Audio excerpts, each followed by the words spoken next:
오늘 수요 저녁 예배로 우리가 함께 모였습니다. 또 가정에서 들으시는 분들도 계실 텐데요. 오늘 하나님의 말씀을 또 듣고 또 생각하고 또 그 말씀을 또 마음에 간직하기를 소망하는 여러분들에게 주님의 그 은혜가 함께 하기를 진심으로 바랍니다. 오늘 우리가 사도행전 6장에 있는 말씀을 읽었습니다. 우리가 지금까지 살펴왔던 그 내용들을 간단하게 아마 이렇게 좀 정리해 볼 수 있으리라 생각합니다. 오순절에 성령께서 강림하시게 되면서 복음이 전파되고 그 복음이 전파되면서 교회가 성립이 됩니다. 그리고 그 교회가 계속적으로 성장해 가게 되죠. 이렇게 교회가 성립되고 성장하는 일과 함께 또 하나의 거센 반대가 일어나게 되는데 사탄도 본격적으로 더 거세게 일하기 시작하게 됩니다.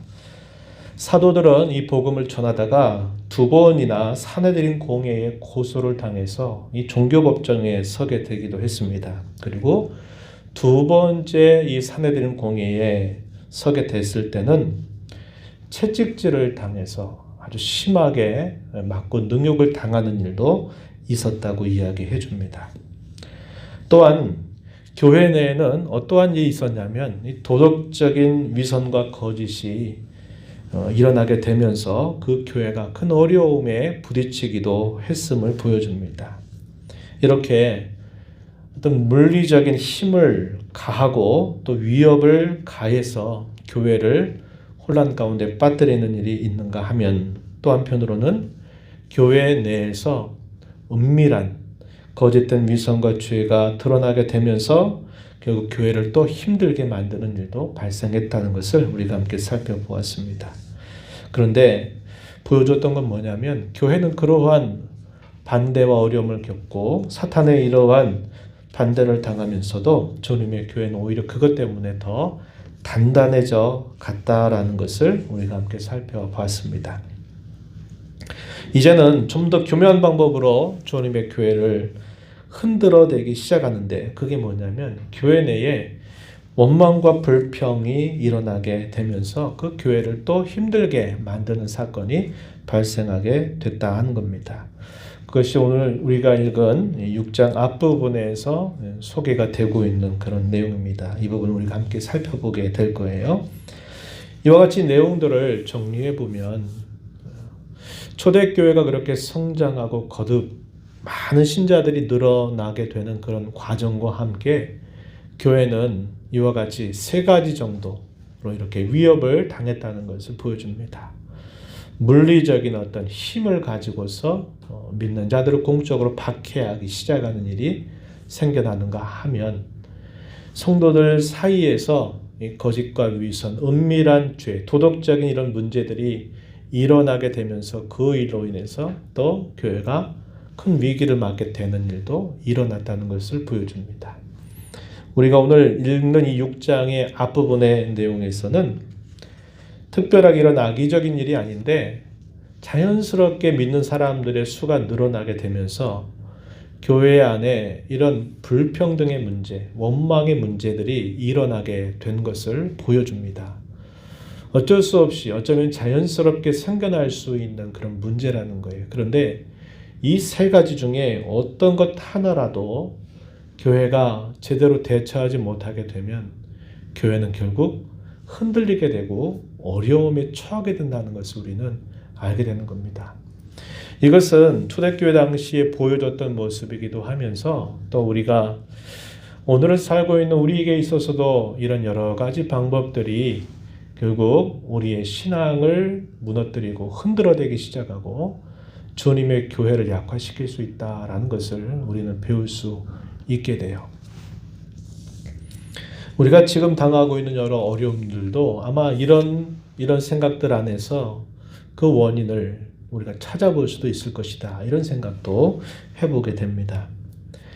우리가 이제 앞으로 읽어가는 이 사도행전 이후의 말씀 속에서 우리는 4명의 중심적인 인물들을 만나게 됩니다.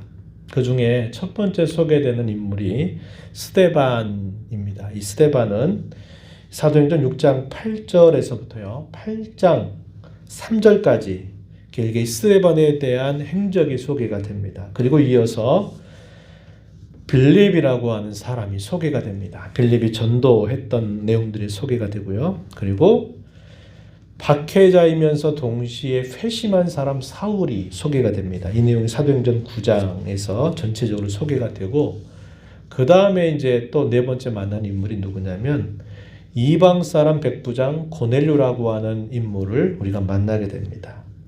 이 네 명에 대한 기록들이 쭉 지워지면서 교회는 예루살렘이라고 하는 이 제한된 공간을 넘어서서 유대라고 하는 지역으로 확대가 되고, 또 사마리아 지역으로, 그리고 마침내는 땅끝으로 해서 교회의 복음이 증거되면서 주님의 교회가 더 크게 확장되게 되는 그런 역사가 일어나게 된다는 것을 우리가 보게 됩니다.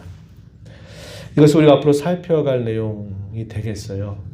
우리가 잘 아는 사도행전 1장 8절 그 말씀에서 보면 성령이 너희에게 임하시면 너희가 권능을 받고 예루살렘과 온 유대, 사마리아와 땅끝까지 이르러 내 증인이 되리라 하신 그 말씀의 내용이 분명히 주님이 약속하신 말씀인데, 그 내용이 사도행전 전체의 내용 속에서 이렇게 분명히 실현되게 된다는 것을 우리가 살펴볼 수 있게 됩니다. 오늘 우리가 읽은 이 6장의 뒷부분의 내용은 스데반이 고소를 당하게 되면서 사내들인 공회에 또 서게 됩니다. 사도행전에 등장하는 세 번째 사내들인 공회에 소환을 당하는 사건입니다. 그에 대한 배경이 무엇인가 한 것을 우리가 살펴보게 될 것입니다. 또 오늘 이 말씀을 통해서 오늘도 성령께서 우리에게 하시는 음성이 무엇인가를 잘 듣고 또 잘 반응하는 저와 여러분이 되기를 바랍니다.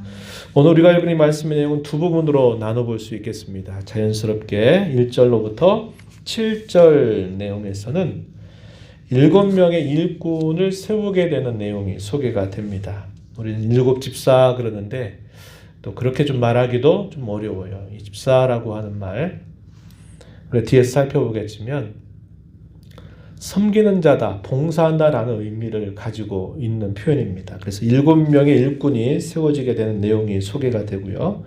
후반부 8절에서부터 마지막 15절 내용에서는 그 중에서 스데반이라고 하는 인물에 집중이 되는데, 이 스데반이 고소를 당하게 되면서 사내들인 공회에 서게 되는 그 내용들이 소개가 됩니다.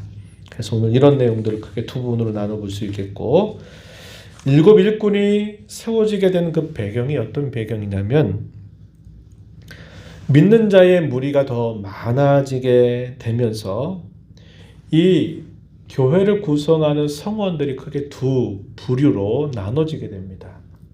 어떤 사람들이냐? 우리가 읽은 말씀 1절에 보면은 헬라파 유대인들과 히브리파 사람들, 히브리파 유대인들이 출신으로 이렇게 교회가 구성이 된 겁니다. 이 헬라파 유대인 같은 경우에는 이 팔레스틴, 당시에 이스라엘 땅을 이렇게 표현할 때 팔레스틴 이 지역 외에 출신들을 표현하는 말입니다. 그래서 이 사람들은 주로 어떤 말을 많이 사용했냐면 당시 헬라어를 많이 사용을 했어요. 그래서 이 헬라어에 익숙한 사람들입니다. 그래서 이 팔레스틴 이외의 지역에서 태어난 유대인으로 이 헬라어를 많이 자연스럽게 사용했던 사람들을 두고 헬라파 유대인이다 이렇게 말합니다. 그럴 때 이 헬라파 유대인들에게 더 익숙한 건 뭐냐면 이들의 문화나 또 이들이 실제로 어떤 사고를 하고 생각하는 그런 방법조차도 이런 헬라적인 사고에 익숙한 사람들, 이렇게 볼 수 있는 표현이에요. 그리고 또 한 사람들이 어떤 사람들이라면 그들도 역시 유대인들인데 이 사람들은 히브리파 유대인들이라고 말하는데 팔레스틴 지역, 당시에 이스라엘 땅 안에서 태어난 본토 그 지방에서 태어난 순수 유대인들을 표현할 때 이것을 히브리파 유대인들이다 이렇게 말합니다. 이 사람들에게는 헬라어보다는 사실은 자신들이 늘 사용했던 히브리어나 혹은 아람어가 아주 익숙한 사람들이죠. 그래서 이들의 생각은 역시 히브리적으로 이런 생각까지 하고 이런 문화에 익숙해 있는 사람들이 모여들기 시작한 겁니다. 이 예루살렘 교회를 중심으로 이렇게 모여들기 시작하니까 시간이 흘러가면서 약간씩 거기에서 이제 어떤 차이들이 많이 드러나게 되었다는 겁니다. 교회가 성립되면서부터 이 초대 교회는 구제하는 일들을 굉장히 중요한 사역으로 여겼습니다. 그래서 구제하는 이 일들은 복음을 전하는 일들과 함께 교회가 감당해야 할 아주 중요한 사역으로 여기고 잘 감당해 왔어요. 우리가 앞에서 읽었던 사도행전 2장 44절 그리고 4장 35절 이하에 보면은 초대교회의 모습에 대한 대표적인 소개하는 말씀을 우리가 있는데 거기에 보게 되면 그러한 부분들에 대해서 자세하게 설명을 해줍니다.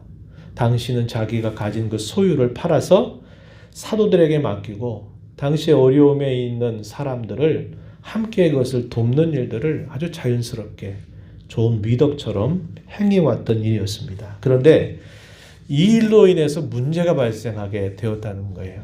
좋은 일을 하고 하나님 기뻐하신 일을 하다가 문제가 생겨나게 됐는데 믿는 사람들의 수가 많아지고 그 출신들이 조금 전 나누었던 이 두 부류의 출신들이 생겨나게 되면서 이 구제하는 일에 있어서 문제가 발생한 겁니다. 뭐냐면 그 본토 지방의 출신인 히브리파 유대인들이 과부를 챙기는데 이 과부를 챙길 때 자기들 본토 지방에 있는 사람들을 먼저 챙기기 시작하게 된 겁니다. 그러다 보니까 헬라파 출신의 과부들, 도움이 필요한 그런 사람들에게 이 구제가 제대로 이루어지질 않게 되고 누락되는 일이 발생을 하게 된 겁니다. 그 일로 인해서 교회 내에 원망과 불평이 생겨나기 시작했다고 하는 겁니다. 이걸 악의적으로 이렇게 한 일은 아니라고 우리가 볼 수 있어요. 오히려 당시에 뭔가 준비가 되지 않은 그런 상태에서 믿는 자들의 수가 갑자기 늘어나게 되고 하다 보니까 그냥 인지상정처럼 자기에 가까운 그런 사람들에게 먼저 분배하는 일이 생기면서 이런 원망과 불평의 문제가 생겨나게 되었다고 하는 겁니다. 하지만 그렇게 생겨난 문제라고 하더라도 그 문제가 제대로 해결이 되지 않으면 이게 결국 큰 문제거리가 될 수 있다는 것을 우리는 알게 되죠. 별스럽지 않은 문제, 그런 어쩔 수 없이 생겨날 수 있는 그런 문제들이지만 그런 문제들이 제대로 해결되지 않을 때는 계속적으로 큰 문제를 일으키게 되면서 이것이 결국 교회를 분열시키게 되는 원인이 될 수 있다는 것을 우리는 알게 됩니다. 그래서 어떻게 했느냐? 이런 문제들이 생겨나게 되면서 이제 그런 문제를 어떻게 해야 될까 하는 생각들이 모아지기 시작합니다. 성령에 충만했던 교회, 그런 초대교회에서조차도 항상 문제는 발생하고 있다라는 것을 보여줘요. 이런 문제가 안 일어나면 좋겠지만 이 땅에 있는 교회들은 항상 그런 문제들을 만나게 됩니다. 좋지 않은 일로 시작이 되는 경우도 있고 전혀 그런 의도가 없는데도 결국은 생겨나게 되는 문제들도 있다는 거예요. 그럴 때 중요한 건 뭐냐? 그런 문제를 어떻게 그것을 지혜롭고 적절하게 잘 풀어가느냐 하는 문제가 대단히 중요하다는 것을 우리는 배워야 한다는 겁니다. 사도들이 이러한 문제들을 보고서 판단하는 내용이 뭐냐면 오늘 우리가 읽은 본문 2절, 4절에 보면은 사도들이 이렇게 그 문제를 판단하고 해결책을 제시하기 시작하는데 먼저 이렇게 말합니다. 우리가 하나님의 말씀을 제쳐놓고서 접대를 일삼는 것은 마땅한 일이 아니다. 이렇게 판단을 하게 됩니다. 여기 접대한다라는 말은 무슨 말이냐면 재정 출납을 맞는 겁니다. 당시 재정 출납이 주로 어디에 사용이 되냐면 바로 어려움에 처해져 있는 사람들, 도움이 필요한 사람들을 구제해서 그들의 삶이 신앙인답게 살아가는데 영이 되도록 하는 일들을 위해서 이런 재정 출납을 계속 관장을 해야 됐다 이 말이죠. 사도들이 그러한 일들을 하는데 계속 믿는 자들이 많아지고 그러한 사람들 가운데 도움이 필요한 사람들이 많아지게 되니까 그 일을 신경을 쓰다보고 그거를 하다 보니까 정작 더 중요하게 그들이 감당해야 될 일들이 뒷전으로 밀려나기 시작했다는 거예요. 그래서 사도들이 그 문제를 곰곰이 생각해 본 거죠. 우리가 이 일 때문에 말씀을 제껴 놓는 일들이 생겨나게 된다라고 판단을 한 겁니다. 재정 출납은 반드시 필요한 일이죠. 또 그것은 반드시 또 구비되어야 되는 일입니다. 왜냐? 구제를 아무렇게나 해줄 수 없잖아요. 그것을 잘 관리해서 적절하게 분배하는 일들은 반드시 해야만 되는 일인데, 그런데 이 일에 지나치게 많은 시간들이 투자가 되고 신경을 쓰다 보니까 정작 하나님 말씀을 감당하고 가르치는 일들이 소홀해지게 됐다고 판단을 내리게 된 겁니다. 그리고는 어떻게 됐느냐? 이것이 먼저 우리에게 회복돼야 된다라고 생각한 거예요. 4절 가서 보니까 기도하는 일과 말씀을 전하는 일, 사역한다, 말씀 사역에 전무한다 할 때 이 사역이라고 하는 말을 다른 말로는 봉사라는 말로도 표현됩니다. 거기 번호가 써 있죠? 4번 밑에 보면 말씀의 봉사에 전무하겠다라고 이야기합니다. 하나님의 말씀으로 봉사하는 일, 그리고 기도하는 일에 우리가 전무하는 것이 마땅한 일이다. 그게 우리에게 가장 중요한 본분이다. 이렇게 판단을 내리게 된 겁니다. 문제의 원인을 잘 판단해 가는 일에 있어서 어디로부터 그 문제를 풀어가느냐 하는 것을 우리가 여기서 배울 수 있어요. 그게 뭐냐면 가장 본질적인 것, 거기서 돌아가는 겁니다. 다시 처음으로 돌아가서 가장 중요한 그 본질, 가장 중요한 것을 다시 생각해 보면서 그것으로부터 회복하는 방향으로 문제를 풀어가기 시작했다는 것을 보여주고 있는 겁니다. 이것도 역시 아주 중요한 원리가 되는 것입니다. 우리가 교회 내에서 이런저런 일들이 생겨나게 될 때 단순히 일어나는 그 일 자체만이 아니라 그런 일들을 풀어갈 때는 가장 처음 그리고 가장 중요한 내용, 가장 본질적인 것으로부터 돌아가서 그런 문제를 생각하게 될 때 그 문제를 적절하게 풀어갈 수 있는 지혜를 배우게 된다는 것이고, 그렇게 될 때 문제가 원만하게 해결이 된다는 것을 우리는 알게 됩니다. 그리고서 이 사도들이 어떠한 조치를 내냐면 본문 3절에 보니까 7명을 택해서 이들을 세워가지고 이들로 하여금 이런 구제와 재정 출납에 관한 일들을 그들에게 전담시켜야 되겠다, 이런 조치를 내리게 됩니다. 그런데 이러한 일에 있어서도 그냥 아무나 세우면 될 일이 아니었습니다. 분명한 조건이 필요하고 자격이 필요하다는 것을 알았어요. 그래서 뭐라고 말하냐면 성령과 지혜가 충만하고 사람들로부터 칭찬을 듣는 자, 인정받는 자, 그러한 사람을 우리가 7명을 택해서 이들로 하여금 이러한 일들을 전담하도록 하자, 이렇게 조치를 내리게 된 겁니다. 이러한 일들을 온 성도들이 다 기뻐해서 그들이 어떻게 하냐면 성도들이 7명의 사람들을 추천하게 됩니다. 선택을 하게 돼요. 5절 말씀에 보면은 온 무리가 이 말을 기뻐하여 믿음과 성령이 충만한 사람 7명을 택해요. 그 7명의 이름이 소개가 되고 있어요. 누가 세웁니까? 누가 선택을 하죠? 온 무리. 거기에 모이는 다른 모든 신자들이 선택을 했다는 거예요. 3절에서는 어떤 조건을 얘기했냐면 성령과 지혜가 충만하고 칭찬받는 사람. 근데 5절에서는 뭐라고 얘기했냐면 믿음과 성령이 충만한 자. 서로 다른 말이 아니라는 거예요. 같은 말을 이렇게 표현했단 말이죠. 믿음과 성령이 충만한 자 7명을 거기 모여있는 신자들이 선택을 해요. 오늘날로 말하면 우리 교회 가운데 이렇게 소위 중직자들, 일꾼들을 세울 때 어떻게 합니까? 성도들이 투표를 해요. 투표. 그게 성경의 원리입니다. 그냥 우리 생각에는 그냥 목사님이 세우면 되겠죠.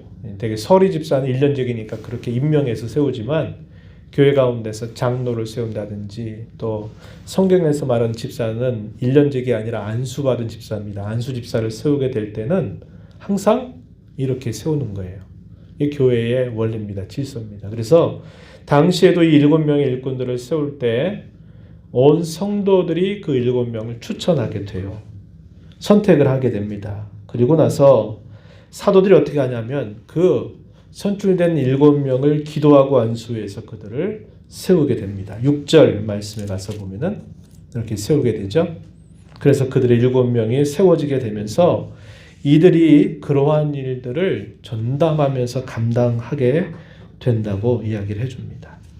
여기 선출된 7명 우리가 조금 명단을 보면은 스데반, 빌립, 브로고로, 니가노르, 디본, 바메나, 니골라라고 소개가 됩니다. 특히 니골라라고 하는 인물에 대해서는 유대교에 입교한 이방 사람 이렇게 표현되어 있어요. 그러니까 이 사람은 어디 출신이냐면 유대인 출신이 아니라는 거예요. 이방인 출신인데 그가 유대교에 입문하고 그가 복음을 받고 이 교회에 속한 자가 된 인물이라고 이야기해 줍니다. 당시 헬라파 유대인들의 불만이 커진 거죠. 아까 말씀드렸듯이. 왜냐하면 타 지역에서 예루살렘에 와가지고 신앙생활 하는데 교회를 이루어가지고 하고 있는데 이 히브리파 유대인들이 자기들이 잘 아는 과부들을 먼저 막 구제하고 하다 보니까 헬라파 출신의 과부들이 누락이 되면서 그들이 구제를 받지 못하게 되니까 원망이 생겨나게 된 거거든요. 그러니까 일꾼들이 세워지는데 이 일꾼들은 주로 어떤 일꾼들이냐면 헬라파 유대인들이 주로 세워지게 되었다는 겁니다. 교회 내 그런 문제들이 있어서 결국은 세워지게 될 때는 헬라파 유대인들이 중심적인 일꾼들로 세워지게 되면서 이런 불균형의 문제를 풀어가기 시작했다는 것을 보여주고 있어요. 그 결과 어떻게 되느냐? 7절 말씀을 보니까 하나님의 말씀이 왕성하여 제자의 수가 심히 많아지게 되었다. 문제를 만났습니다. 그 문제를 적절하게 지혜롭게 원만하게 잘 풀게 되니까 그것이 오히려 위기가 된 게 아니라 그것이 오히려 성장의 밑거름이 되고 디딤돌이 돼서 오히려 교회가 더 든든하게 서가고 하나님의 말씀이 왕성하다. 이 말은 하나님의 말씀이 흥황하게 된다 같은 말이에요. 말씀의 부흥이 일어나게 됐다는 겁니다. 이 부흥의 의미에 대해서는 우리가 전에 신년의 첫 설교 때 그 얘기를 나눴는데 하나님의 말씀이 우리의 가치관을 바꾸고 우리의 마음을 바꾸고 우리의 생각을 바꾸고 우리의 삶을 바꾸는 이런 모든 것들을 표현할 때 이걸 두고 하나님의 말씀이 왕성하다. 이걸 두고 하나님의 말씀이 흥황하다. 이렇게 표현하고 있는 말이라고 하는 겁니다. 어떤 문제가 만나든지 간에 그들은 하나님의 말씀을 따라서 생각하고 하나님의 말씀을 따라서 결정하고 하나님의 말씀에 따라 살아가는 이 일들이 있었다는 거예요. 그래서 말씀이 곧 그들의 삶이 되는 이런 놀라운 일들이 있게 되면서 믿는 자의 수가 심히 많아지게 되었다라고 이렇게 기록을 해줍니다. 거기에는 또 하나의 특별한 기록이 있는데요. 제사장의 많은 무리들도 이 복음이라고 하는 이 가르침에 깨닫고 믿는 자들이 많이 있었다. 많은 사람들이 개종하게 되었다라고 이렇게 표현하고 있습니다. 허다한 제사장의 무리도 이 토에 복종했다라고 본문이 우리에게 이야기해 줍니다. 이 표현이 6장 7절에 나타나고 있는 이 표현이 사도행전에서 한 6번 정도 비슷한 표현이 등장하게 돼요. 우리가 뒤에 가서 살펴보겠지만은 사도행전 9장 31절에 한 번 또 등장하고 12장 24절 또 16장 5절 19장 20절 또 28장 마지막 부분에 이 표현이 반복이 되고 있다는 겁니다. 우리가 지금 늘 기도할 때 함께 기도하고 있는 제목 하나님의 말씀이 흥황하여 세력을 얻는다 라고 하는 표현과 성령의 위로로 평안 가운데 든든히 서간다 라고 하는 표현도 이 두 구절에서 표현되고 있는 말입니다. 9장 31절, 19장 20절 이 말씀에 보면 이런 표현인데 이 표현하고 있는 이 문구가 약간 표현은 달라도 같은 뜻을 전달해 준다는 겁니다. 이게 뭘 보여주느냐? 복음이 신실하게 전파되고 그 말씀의 능력이 삶으로 나타나게 될 때 주님의 교회는 늘 성장했다라는 것을 우리에게 분명히 보여주고 있다는 것입니다. 문제가 잘 해결되면서 교회는 더 단단해졌고 교회는 더 건강해졌고 교회는 더 성장하게 되었다라는 것을 본문 속에서 보여주게 됩니다. 그래서 우리가 여러 차례 살펴본 것처럼 교회는 문제가 없으면 그만이다, 좋다, 그게 아니라 여러 문제와 도전들을 만나게 될 때 그런 문제와 도전을 잘 해결하게 될 때 그 교회는 오히려 더 단단해져 갔다라는 것을 우리에게 보여줍니다. 그런 문제 때문에 와해가 되고 그 문제 때문에 있던 것마저도 무너져 버리게 된다면 뭔가 우리는 잘못된 방향으로 가고 있다는 것을 알게 되는 것이죠. 우리가 특별히 이런 코로나와 같은 현실들을 만나게 되면서 계속 기도하고 또 돌아봐야 될 이유가 바로 여기에 있어요. 코로나 때문에 많은 사람들이 결국 가나안 신앙, 교회당에 출석하지 않는 신앙으로 전향이 되어 버린다든지 우리의 예배 생활이 더 흐트러져 가지고 우리의 삶이 더 무너져 내려 버린다면 우린 지금 잘못된 길로 가고 있는 것이라는 것을 우리는 기억해야 됩니다. 그렇기 때문에 우리가 이런 일들을 두고 우리 자신들을 잘 살피는 일과 함께 간절하게 온 성도들을 위해서 기도해야 될 이유가 여기에 있다는 겁니다. 단단해져야만 돼요. 약해지고 흥적거리고 더 뒤로 물러서면 이건 우리가 지금 잘못하고 있다는 것을 분명하게 보여주는 단적인 증거가 된다는 것을 우리는 잊지 말아야 합니다. 이하에 주어지는 내용은 이제 스데반이라고 하는 이 인물을 이제 초점을 모아서 이 스데반이 한 일에 대한 기록이 쭉 이어지게 되는데요. 8절로부터 15절 말씀에 그 내용들이 소개가 됩니다. 이 7명의 사람들은 단순히 이런 교회당에 모이는 이런 재정을 출납하는 일만 감당했던 게 아니라 여기 우리가 앞에서 봤던 것처럼 지혜와 성령이 충만하고 믿음이 충만하고 해서 이들은 이 복음에 대단히 집중할 수 있었던 사람이고 이 복음의 내용이 아주 밝게 알았던 그런 사람들이었습니다. 그래서 이들은 복음을 전하는 일에 있어서도 자신들에게 주어진 역할을 아주 성실하게 잘 감당했다는 것을 보여주고 있어요. 우리가 읽은 본문 8절 가서 보면은 이렇게 말합니다. 스데반이 은혜와 권능이 충만하여 큰 기사와 표적을 민간에 행했다라고 말합니다. 사도들이 행했던 복음 전파와 함께 그들이 행하는 일들이 옳다, 맞다, 확실하다, 진리다라는 것을 확증하기 위해서 성령께서 많은 기적들을 행하게 하셨는데 그러한 기적이 사도들에게만이 아니라 여기 스데반이라고 하는 인물을 통해서도 이러한 기적이 나타나게 됐다는 것을 분명하게 보여줍니다. 그래서 그들이 전하는 그 말씀의 내용이 확고한 권위와 함께 사람들에게 전파됐다는 것을 보여줘요. 그는 어떤 인물이라고 말하냐면 우리가 3절에서 읽었던 것처럼 성령과 지혜가 충만한 사람이었죠. 5절에서는 믿음과 성령이 충만한 사람이었어요. 8절에서 뭐라고 얘기했습니까? 은혜와 권능이 충만한 사람이다. 이렇게 말해줍니다. 참으로 그가 어떠한 인물이었는가 하는 표현들을 이 반복되는 표현들을 통해서 우리가 분명히 확인하게 돼요. 이 스데반이 복음을 전하면서 거기에 많은 기사와 표적이 함께 나타나게 되면서 이것이 하나의 논쟁으로 커져가게 되었습니다. 9절 말씀에 보면 자유민들과 함께 논쟁이 일어나게 돼요. 이 자유민들은 어떤 사람들이냐면 주전 예수님 오시기 전 약 63년경에 로마의 유대 정복 과정에서 포로나 노예로 있었던 사람들이 해방이 되면서 그들의 후손들을 표현할 때 이들을 두고 자유민이다 이렇게 말합니다.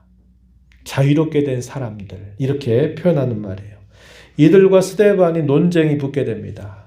그런데 이 자유민들에 대해서 소개해주는 설명이 표현이 됐는데 이들은 구레네인 알렉산드리아인 길리기아와 아시아에서 온 사람들의 회당에 있는 사람들이다. 이렇게 말합니다. 그들 가운데서 몇몇 사람들이 일어나서 스데반과 함께 논쟁이 붙은 거예요. 스데반이 전하는 그 메시지는 뭡니까? 복음에 대한 메시지죠. 그런데 그가 전하는 그 메시지에 대해서 틀렸다, 그게 아니다 라고 하면서 논쟁이 붙게 된 사실들을 이야기해 줍니다. 여기 두 회당에서 온 사람들이라고 보기도 하고, 여기 어떤 경우에는 네 곳에서 모여온 사람들과 논쟁이 붙었다 이렇게 보기도 해요.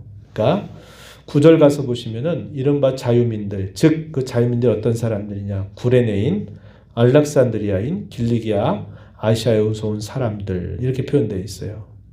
그래서 어떤 사람들은, 어떤 성경학자들은 네 곳의 회당에서 온 사람들과 논쟁이 붙었다 이렇게 보기도 하고, 또 어떤 경우에는 구레네인과 알렉산드리아인을 묶어서 거기서 한 회당, 또 길리기아와 아시아에서 온 사람들의 회당에서 두 회당에서 온 사람들이 스데반과 더불어 논쟁이 붙었다. 또 어떤 경우에는 한 회당인데 이 네 지역에 있는 사람들이 구성된 그런 이 자유민들과 더불어 논쟁이 되기도 했다. 이것은 이제 어떻게 보냐에 따라 다르지만 중요한 것은 뭐냐면 이런 출신의 사람들과 더불어 스데반이 논쟁이 붙었다고 하는 겁니다.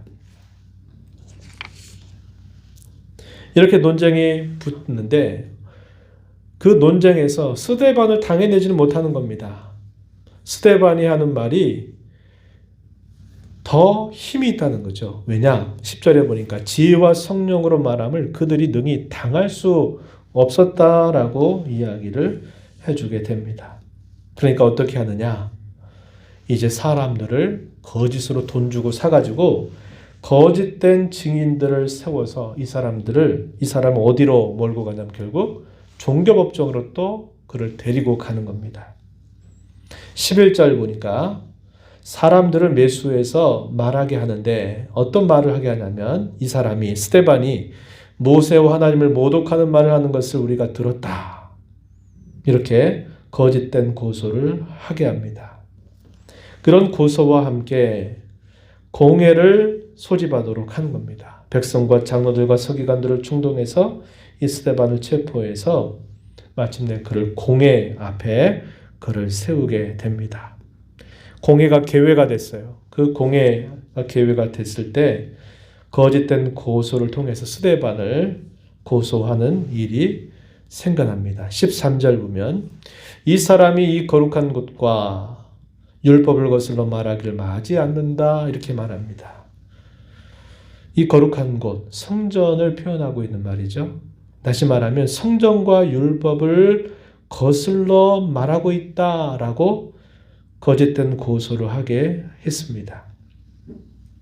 그러면서 더 뭐라고 말하냐면 14절에 그의 말에 스데반이 말하기를 이 나사렛 예수가 이곳을 헐고 또 모세가 우리에게 전하여 준 규례를 고치겠다 함을 우리가 들었다 이렇게 말합니다.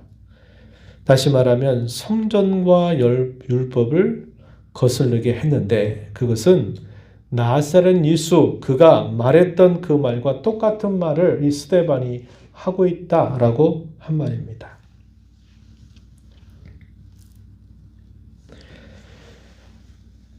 이 고소자들이 봤을 때 이 스데반은 어떻게 말하냐면 자신들이 그동안 성전과 율법을 중심으로 잘 섬겨왔던 이 신앙과 다른 신앙을 이 사람이 지금 전하고 있고 자기의 종교의 가장 근본을 파괴하는 말을 지금 하고 있다. 이렇게 판단을 한 겁니다.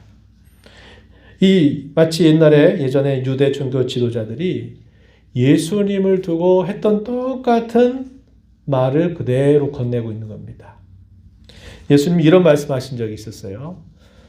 요한복음 2장에 보면은 성전을 청결하게 하시는 그 사건을 행하시고 나서 예수님 이런 말씀을 하셔요. 2장 19절 이하에 보면은 예수님이 이런 말씀하십니다. 이 성전을 헐어라. 내가 사흘 동안에 일으킬 거다. 이렇게 이야기하십니다. 그러니까 유대인들이 뭐라고 말하냐면 야, 이 성전을 지금 46년 동안 지어와도 이 헤롯 성전이 아직도 완성이 안 됐는데 야, 네가 뭐라고 3일 동안 이 성전을 짓는다고 말하냐? 그러면서 분을 내기 시작합니다.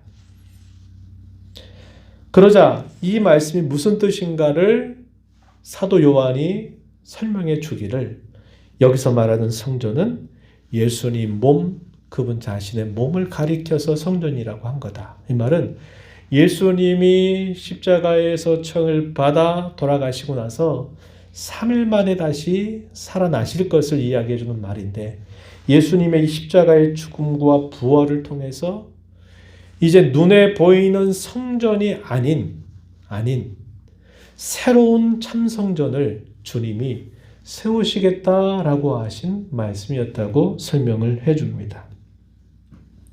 또 어떤 말씀하셨느냐? 율법에 관해서 우리가 잘 기억하는 말씀이죠. 산상수훈 가운데서 마태복음 5장 17절에 예수님이 이런 말씀을 하셔요. 내가 율법이나 선지자를 폐하러온 줄로 생각하지 말아라. 나는 폐하러 온 것이 아니라 완전하게 하려 왔다. 완전하게 하기 위해서 왔다. 이런 말씀을 예수님께서 하신 바 있습니다.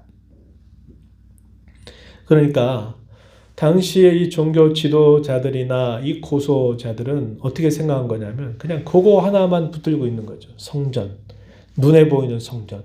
이것이 우리의 종교의 근간이다. 또 그들이 당시에 종교 지도자들이 가르쳤던 율법에 대한 그 내용이 그게 진짜 모세 율법이다. 이건 우리의 신앙의 가장 중요한 근간이다. 라고 이렇게 여겼던 겁니다. 그러나 예수님이 이 땅에 오신 것은 그것은 그림자다. 내가 참 모습으로 너에게 왔다.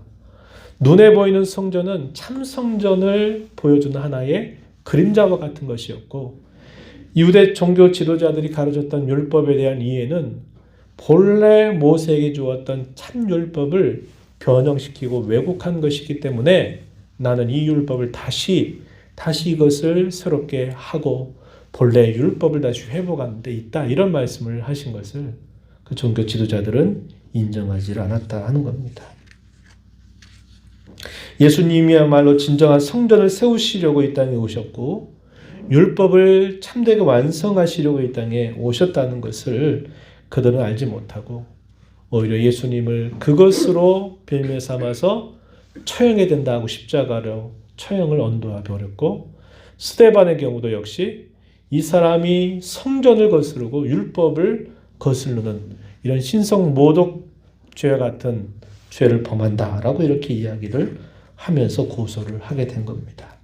이 부분에 대해서 우리가 다음번에 이제 살펴보게 될 것이에요. 그런데 이때 이 스데반의 모습에 대해서 뭐라고 이야기합니까? 마지막 절에 보니까 이렇게 말해요.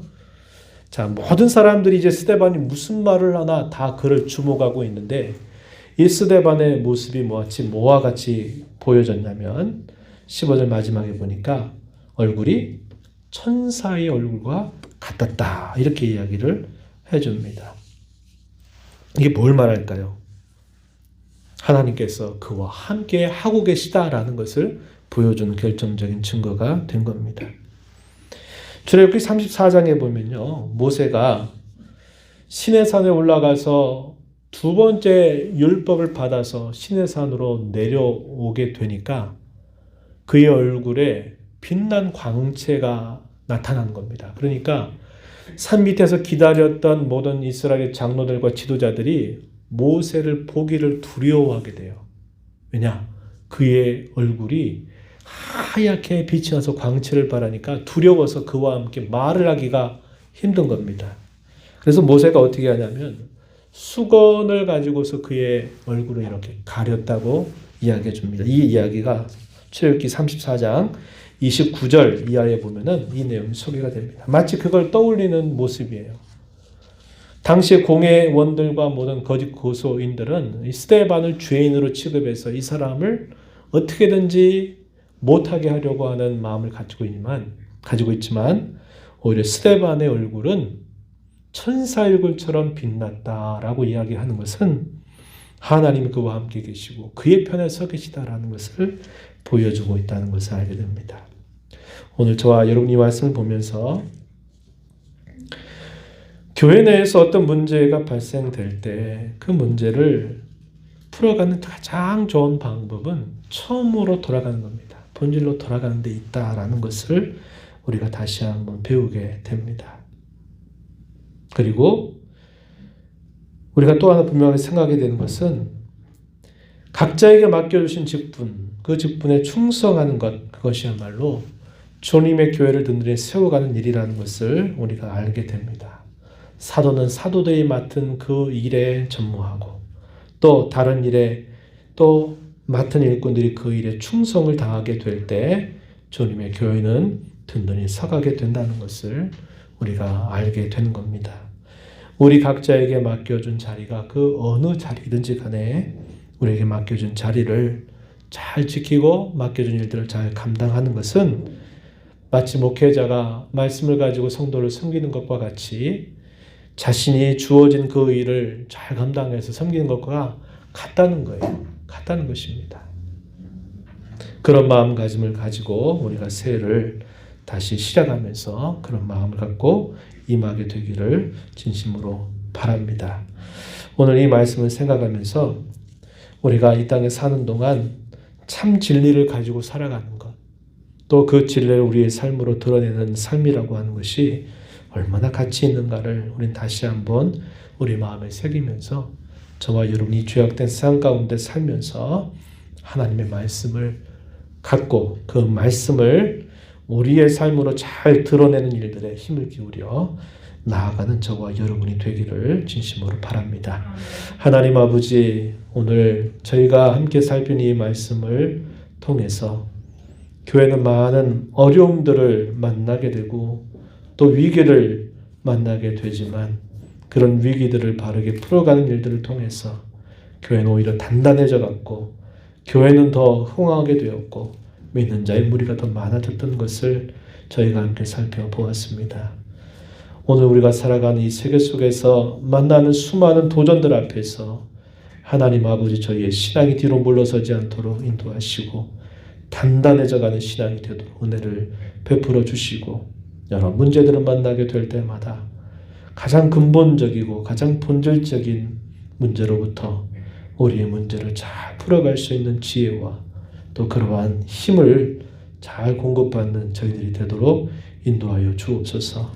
하나님의 말씀을 품고 살아가는 것이 얼마나 존귀하고 가치 있는지를 잊지 않게 하셔서 말씀이 저희들의 삶으로 나타나서 진리에 속한 자로 살아가는 저희 모든 성도들이 되도록 도와주옵소서. 예수님 이름으로 기도하옵나이다.